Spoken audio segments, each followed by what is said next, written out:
Now, another example about this, about watch what they do, not just what they say, is in relation to Western Australia.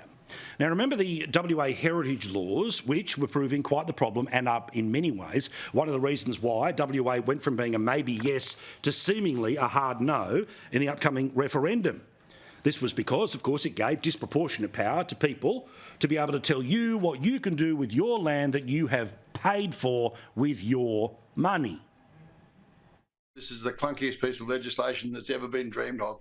If you wanted to write a new rule book on how a new Premier might destroy his government in the shortest time possible, Mr Cook's your example. Now, the farming community regard this as a massive attack on private property rights, an intrusion that should never have occurred. It's a... Now, you know by now that these laws have apparently been scrapped. They are no longer the law of the land in Western Australia.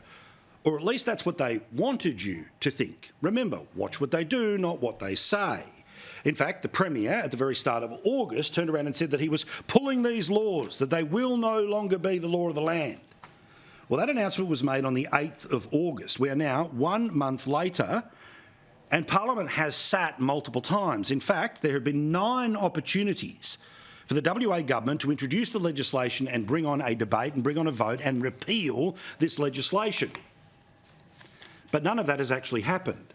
The bill has been introduced to the lower house, but it's currently spinning its wheels. Is someone somewhere inside the WA government hoping those wheels can keep spinning for another 5 weeks and then seeing on how the referendum vote, whether it is yes or no, they truly tear up the piece of legislation, or it just immediately comes back because the political consequences immediate to the concerns of the Prime Minister have disappeared? Now, again, this is an example of watch what government does, not what government says. Now, the expectation is that as early as next week, the process might start in Western Australia. I'm doing this tonight because I want that process to guarantee to start next week in Western Australia. You see, the Western Australian government, just like every other state government, was able to call Parliament at virtually a moment's notice and introduce legislation this thick when it came to COVID. They could do it in a couple of days. Why has it taken more than a month to get rid of a piece of legislation which they said was dead, buried and cremated?